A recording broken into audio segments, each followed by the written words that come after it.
우리 인생은 창세기 11장에 기록되어 있는 대로 노아의 후손들, 곧 아담의 후손들이 하나님이 무너뜨릴 바벨탑을 쌓은 것처럼 바벨탑을 쌓는 인생입니다. 인류 역사의 마지막 날에 있을 것이 하나님께서 인간이 세운 바벨탑, 다시 말하면 바벨이라는 거대한 도성을 파괴하는 것으로 인류 역사는 끝이 나게 됩니다.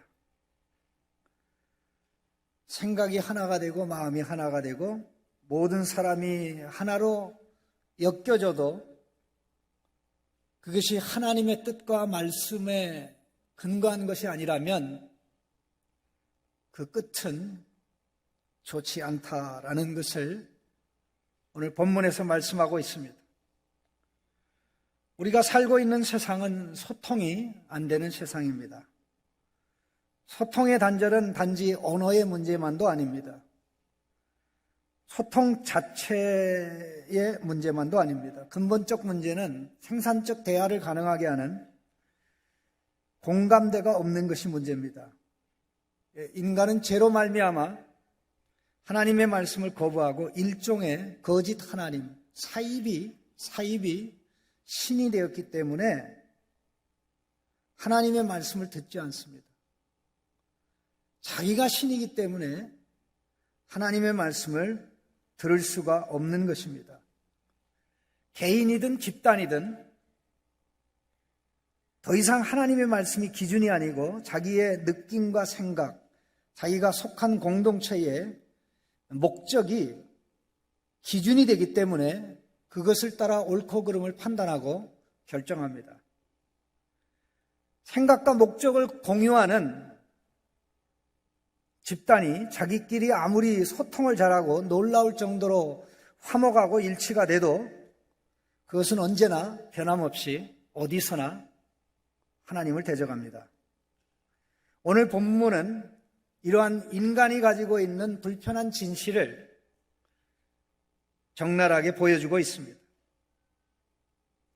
우리는 노아의 후손들을 통해서 새로운 세계가 멋지게 전개될 것 같은 기대를 하였습니다.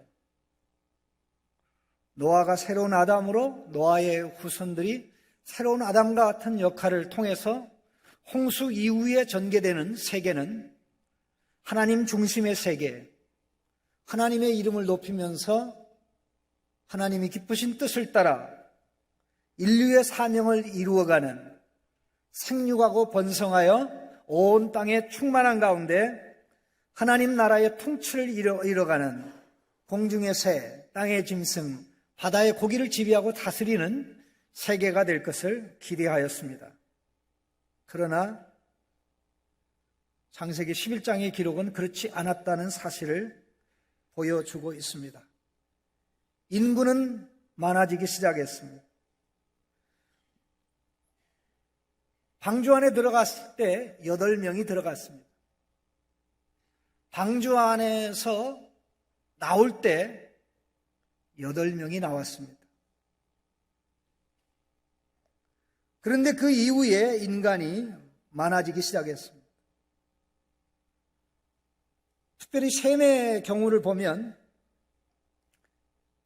11장 10절 말씀에 셈의 족보는 이러하니라. 셈은 백세 곧 홍수 후 2년에 아르박삿을 낳고 이렇게 되어 있습니다. 홍수 후 2년이라는 것은 결국 방주에서 나온 시점을 말씀하는 것입니다.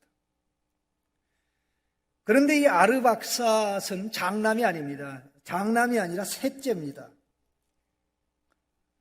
10장 22절 말씀에 보면 셈의 아들은 엘람과 아수르와 아르박삿과 룻과 아람이요 이렇게 되어 있습니다. 아람과 엘람과 아수르가 아르박삿 전에 태어난 것이죠. 그렇다면 홍수 후 2년에 아르박삿이 났는데 그럼 무슨 말씀입니까? 아르박삿이 셋째니까 둘째도 그 전에 태어나고 첫째도 그 전에 태어났다는 것이죠. 그 2년이라는 물론 어떻게 잡느냐에 따라 다릅니다만은 2년이라는 그 기간 동안 아들 셋이 낳았다. 그런 얘기가 되겠습니다. 어떻게 2년 동안에 아들 셋을 낳아요? 낳아보신 적 있습니까? 연년생도 안 돼요. 그럼 무슨 얘기입니까? 방주 안에서 임신을 해가지고 방주에서 나오자마자 애를 하나 낳았다 그런 얘기예요. 그럼 가능하죠? 그럼 얼마나 빠른 속도로 자녀들을 낳느냐 이것이죠. 또 새 아들이 낳고 또 낳고 이렇게 돼서 이제 인구가 기하급수적으로 불어가는 가운데 사람들의 관심과 마음은 하나님의 뜻을 이루는 데 있지 않았습니다. 사람들이 동쪽으로 이동합니다. 2절 말씀에 이에 그들이 동방으로 옮기다가 신할 평지를 만나 거기 거류하며 이렇게 되어 있습니다. 이 신할 평지로 옮긴 사람들의 핵심은 함의 자손들입니다. 특별히 10장 10절에 보면 그의 나라는 신할 땅의 바벨가 이렇게 되어 있습니다. 바로 신할 땅의 바벨탑을 쌓던 바로 그 장소죠. 훗날에 바로 그것을 도성을 세웠는데, 근데 기억을 해야 될 것은 인간은 동쪽으로 이동하는 존재라는 것입니다. 왜 사람들은 동쪽으로 이동할까요? 동쪽으로 이동하는 이유가 있습니다. 그 이유는요, 아담 하와가 쫓겨났던 에덴 동산이 동쪽에 있었습니다. 에덴의 동산이 동쪽에 있었고 에덴 동산으로 들어가는 입구는 또 역시 동쪽에만 있었습니다. 그 나머지 남북, 서쪽은 산으로 덮여서 들어갈 수가 없습니다. 그런데 계속 사람들이 동쪽으로 이동한다는 것은 결국 잃어버린 에덴 동산을 찾아서 살아간다는 것입니다. 제일 먼저 그 삶을 살았던 자가 가인입니다. 하나님의 거룩한 임재를 떠나서 그는 동쪽으로 이동하는 가운데 노시라는 땅에서 성을 건축했습니다. 그가 건축한 성이야말로 에덴 동산을 대체하는 새로운 에덴 동산이었습니다. 그리고 이제 노아의 후손들이 동쪽으로 이동하다가 신할 평지에서 세우고자 했던 진행한 성읍과 그 성읍 중심에 있는 위대한 탑 바벨탑은 또 새로운 그들만의 에덴 동산이었습니다. 최고의 땅, 행복, 그 에덴을 향한 인간의 마음이라는 것은 영원히 남아 있습니다. 그런데 그 에덴을 추구하는 인간의 마음은 하나님이 주신 사명과 목적에 따라 살아감으로 그것을 추구하는 것이 아니라 자기의 이름을 드러내고 나타내는 것으로 추구하다가 결국은 좌절로 끝납니다. 에서가 새로운 에덴 동산을 아들 에녹의 이름으로 건설했습니다. 그리고 노아의 후손들이 바로 자기들의 이름을 내기 위해서 신할 땅, 동쪽에 있는 신할 땅 평지에 성읍을 건축하면서 자기들의 이름을 내려고 했던 것입니다. 4절 말씀에 또 말하되 자 성읍과 탑을 건설하여 그 탑 꼭대기를 하늘에 닿게 하여 우리 이름을 내고 온 주변에 흩어짐을 면하자.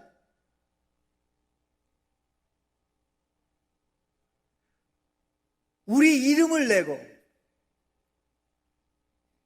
이름은 하나님께서 주시는 것입니다. 하나님의 이름을 위하여 살라고 그랬는데 그들은 자기들의 이름을 내기 위해서 성읍을 건축하고 그 성읍 중심에 탑을 쌓는데 하늘까지 올라가는 탑을 쌓으려고 했던 것입니다. 그런데 여기에는 두 가지 근본적인 문제가 있습니다. 그 첫 번째는 이들이 쌓는 성읍과 탑, 특별히 탑은 하나님의 말씀과 약속을 믿지 않는 데서 나온 결과였습니다. 노아가 방주를 만들 때 가장 중요한 방수 재료로 사용된 것이 무엇입니까? 역청입니다. 역청. 오늘 3절 말씀에 역청이 나옵니다. 서로 말하되 자 벽돌을 만들고 견고히 굽자 하고 이에 벽돌로 돌을 대신하여 역청으로 진흙을 대신하고. 그들은 역청으로 벽돌 쌓고 벽돌 사이사이에 역청을 집어넣어서 어마어마한 비가 내려도 그것이 무너지지 않도록 그들이 쌓고자 하는 바벨탑은 제2의 방주였던 것입니다. 왜 방주를 쌓죠? 노아의 홍수와 같은 그 큰 홍수가 오면 다 그 탑으로 올라가서 피하려고. 하나님이 노아의 홍수와 같은 그러한 성격의 홍수가 다시 온다고 말씀하셨습니까? 절대 그런 일이 없을 것이라고 하였습니다. 인간은 어려서부터 죄가 있기 때문에 심판하는 것만으로, 사람을 죽이는 것만으로 죄 문제가 해결되지 않는 것을 하나님은 아셨습니다. 아담이 지음받은 지, 하나님이 세상을 창조한 지 130년이 안 돼서 그 130년이라는 기간 동안에는 가인과 아벨이 태어나고 셋까지 태어나는 걸 포함하니까 아마 아담이 타락한 것은 하나님이 천지를 창조한 지 100년도 안 돼서 타락한 것입니다.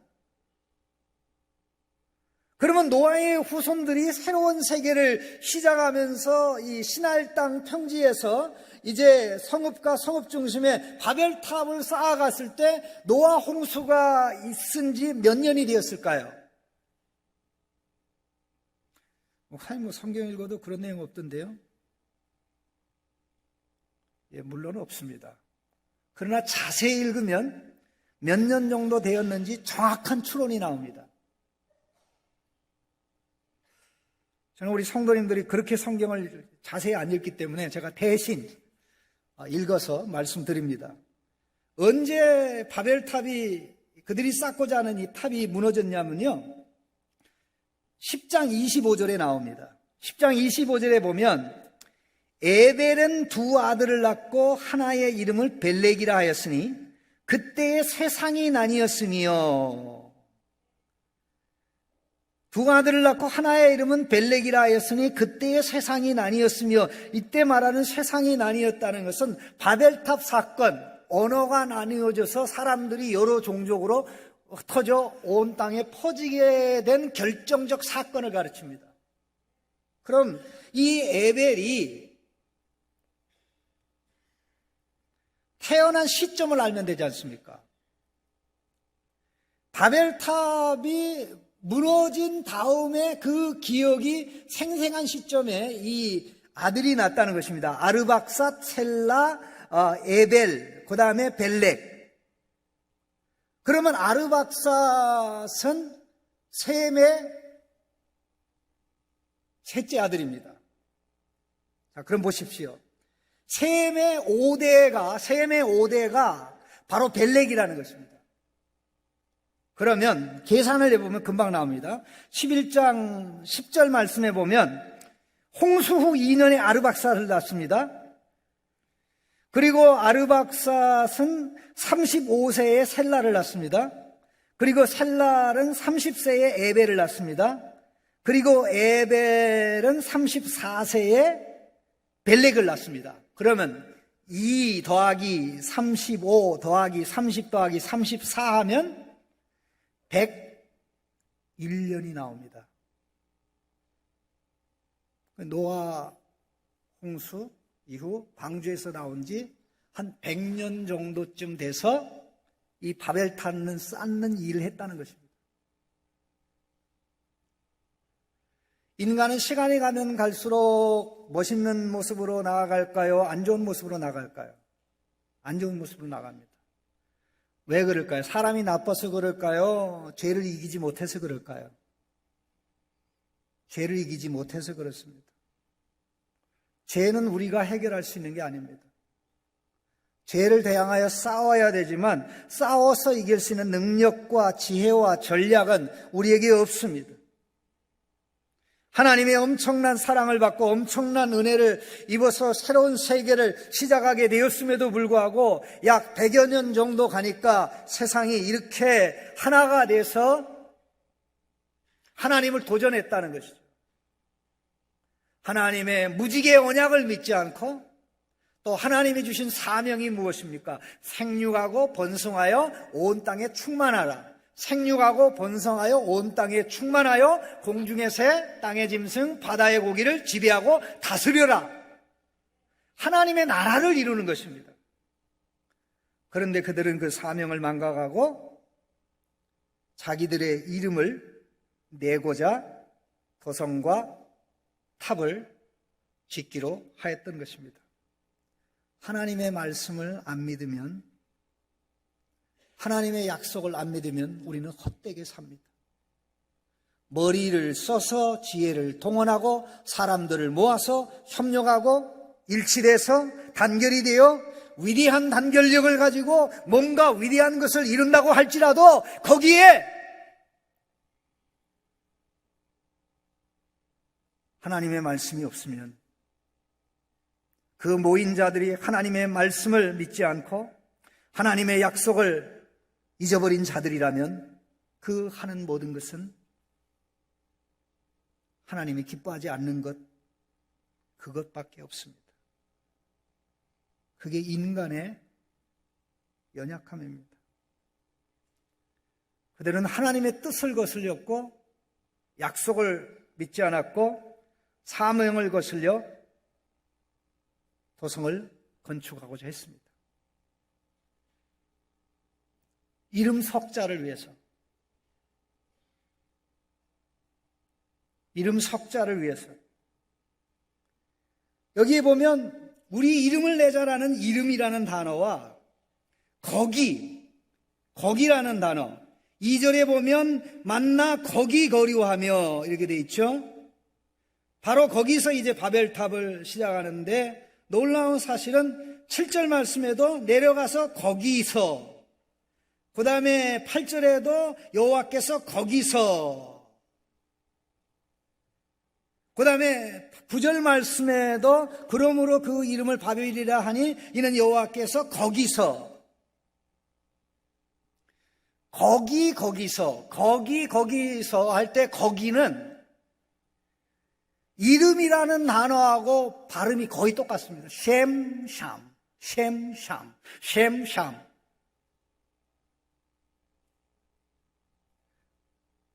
바로 사람들이 자기들의 이름을 내려고 했던 바로 거기에서 우리 하나님은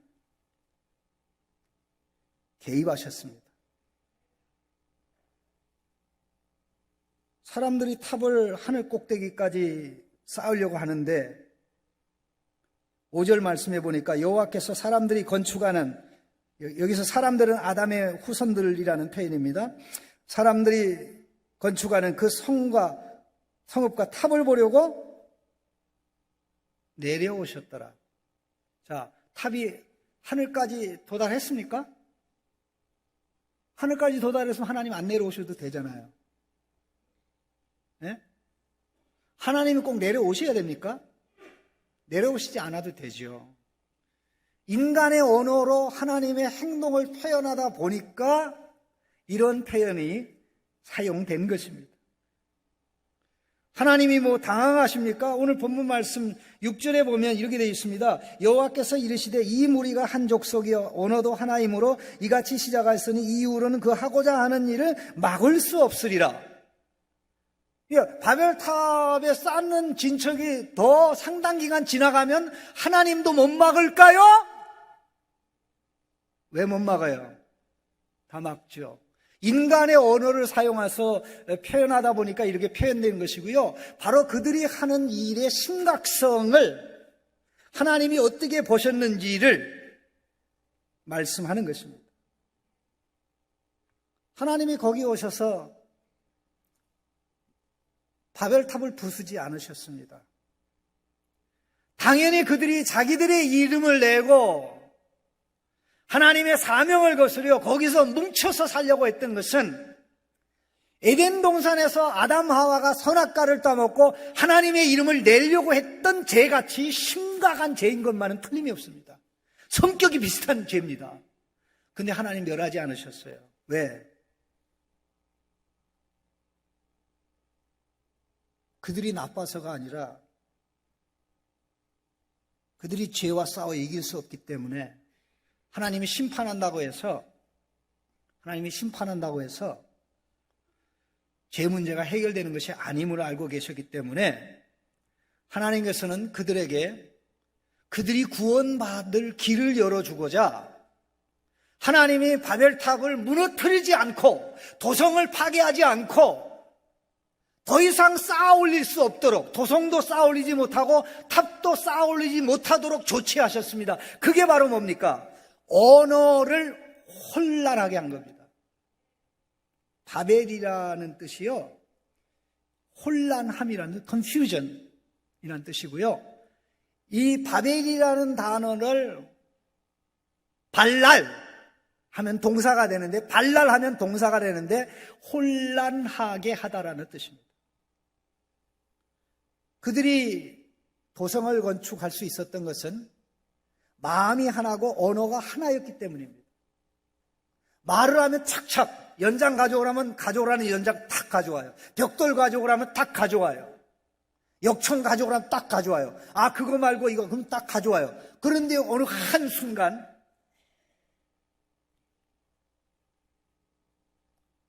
역청을 가져오라는 했는데 엉뚱한 걸 가져와요. 또 다른 걸 가져요. 그거 말고 또 다른 거, 그거 말고 또 다른 거, 그거 말고 열불이 나가지고요, 탑을 쌓아 올릴 수 없었던 것입니다. 하나님이 주신 아름다운 언어, 그 언어가 죄의 도구가 되니까 하나님은 그 언어를 혼잡게 하신 겁니다. 그러니까 서로 말이 통하지 않으니까 어떻게 됩니까? 말이 통하는 사람끼리 그룹 뭉쳐서 헤어졌는데, 헤어지다 보니까 창세기 10장에 기록된 70개 종족이 마침내 나온 것입니다. 70개의 서로 구별된 언어를 사용하는 70개 종족이 나온 것입니다. 당연히 하나님께서 심판해서 멸망시킬 수 있었지만 하나님의 목적은 그들을 멸망시키는 것이 아니라 그들을 마침내 구원하는 것이 목적이었기 때문에 언어를 혼잡하게 해서 흩으신 겁니다. 하나님이 흩으시는 데는 은혜가 있었습니다. 왜요? 사람이요, 혼자 있을 때는 죄를 져도 크게 못 져요. 못된 행동하는 사람들 보면 꼭 세력을 규합합니다. 어디나 똑같아요. 세력을 규합을 해야 거사를 이루는 거지, 세력도 형성하지 못하는 무슨 거사를 합니까? 혼자 거사 못하거든요. 그래 이들이 뭉치면 뭉칠수록 계속 하나님이 원하지 않는 일, 하나님의 말씀과는 계속 이 엇박자를 놓고 가니까 하나님이 언어를 혼잡하게 해서 뿔뿔이 흩어지게 하신 것이고요. 그 흩어지게 하는 가운데서 하나님께서 큰 은혜를 베푸셔서 그래도 셈족은 셈족 그룹으로 흩어지게, 야벳 종족은 야벳 그룹으로 흩어지게, 또 함의 자손들은 그 그룹으로 흩어지게 역사하셨어요. 하나님의 진노 속에 국률함이 있었던 것입니다. 왜 하나님이 흩으셨습니까? 흩어지지 않으면 그들이 구원받을 가능성이 영원히 없습니다. 그들에게 구원의 가능성을 열어놓기 위해서 하나님이 결정적으로 흩으신 것입니다. 그리고 열방을 다 흩어보내고 셈족 가운데 셈의 10대 손, 셈의 10대 손이 아브라함입니다. 셈의 5대 손이 바벨탑 사건이 일어난 직후에 태어난 벨렉입니다. 그리고 셈의 10대 손이 아브라함입니다. 그래서 그때 비로소 하나님이 셈족을 붙잡고 훈련하고 말씀을 가르치고 말씀을 계시하고 기적을 체험하고 하나님 체험하고 경험하게 해서 아브라함과 아브라함의 후손을 통해서 흩어졌던 열방을 구원에 이르게 하시고자 하였던 것입니다. 우리 인간은요, 우리끼리는요, 둘이 뭉치든 셋이 뭉치든 넷이 뭉치든 우리끼리 뭉치면 소망이 없습니다. 우리의 뭉침에, 우리의 하나됨에 하나님의 말씀이 있고 성령의 역사가 있을 때 비로소 하나님이 중심이 되고 하나님의 뜻이 중심이 되고 하나님의 이름을 높이는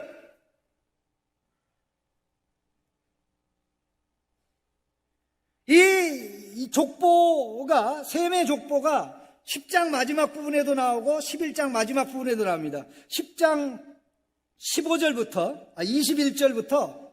31절까지가 셈의 족보입니다. 셈의 족보인데요. 그리고 11장 10절부터 마지막 절까지가 또 셈의 두 번째 족보입니다. 그리고 11장 오늘 본문에는 바벨탑 사건이 나와요. 그런데 놀라운 사실은 이 셈이라는 게 우리말의 셈으로 번역됐지만 이 셈은 셈, 이름이라는 뜻입니다. 이름. 셈은 이름이라는 뜻이에요. 이름. 그러면 하나님께서 셈족을 택해서 하나님의 하나님의 이름을 내도록 역사했다는 것입니다. 어차피 우리는 우리의 이름을 내든가 하나님의 이름을 내든가 둘 중에 하나를 할 텐데 하나님의 은혜가 아니면 인간은 자기의 이름을 내려고 목숨을 겁니다. 그러나 그 끝은 바벨탑의 붕괴와 같은 것입니다. 인간이 쌓는 모든 도성이 다 바벨입니다. 도성화된 바벨탑입니다. 인류 역사의 마지막 날에 예수님이 재림하셔서 바벨론이라는 대바벨을 다 부숴버립니다. 하나님의 이름이 아닌 내 이름, 하나님의 명예가 아닌 내 명예, 하나님의 영광이 아닌 내 영광을 추구하는 인생은 결국 허무하다는 것입니다. 창세기 11장의 기록을 보라는 것입니다. 하나님은 마침내 아브라함의 마지막 자손 예수 그리스도를 보내셔서 인류가 단 한 번도 높이지 못했던 하나님의 이름을 높이는 삶을 사셨습니다. 하나님 아버지의 이름을 계시하고 드러내고 나타내고 선포하고 하나님 아버지의 이름에 영광 돌려 그 결과 예수 그리스도 안에 있는 자는 헛된 자기의 이름이 아니라 영원한 하나님 아버지의 이름을 높이며 살아갈 수 있게 되었습니다. 무너질 바벨이 아니라 영원히 남는 천상 도성을 쌓아가는 우리가 되게 하셨습니다. 누구의 이름을 위해서 사시겠습니까? 바벨? 자기 이름? 아니면 주님의 이름입니까? 예수 그리스도 안에서만 우리는 가치 있고 영원히 남는 하나님을 존귀케 하는 삶을 살 수 있게 되었습니다. 그래서 우리가 바로 믿어야 되고 진지하게 믿어야 되고 예수님이 하나님 아버지의 이름에 사로잡혀 하나님 아버지의 이름만 드러내고 하나님 아버지의 이름으로만 일한 것처럼 우리가 그 예수님의 이름으로 살아갈 때 우리의 삶은 헛되지 않고 의미 있고 가치 있고 신나고 살맛 나는 위대한 인생이 되는 것입니다. 우리 성도님들에게 이런 은혜가 있기를 주님의 이름으로 축원합니다. 하나님 감사합니다. 인생은 하나님이 보실 때 허무한 바벨탑을 쌓아갑니다. 썩어 없어질 이름 석자를 위해 하나님의 말씀을 망각하고 약속을 망각하고 하나님이 주시는 사명과는 정반대 방향으로 갑니다. 그걸 위해서 에너지를 동원합니다. 정력을 동원합니다. 머리를 씁니다. 돈까지 투자합니다. 하나님, 우리는 그렇게 어리석습니다. 우리를 불쌍히 여겨 주셔서 그리스도 예수 안에서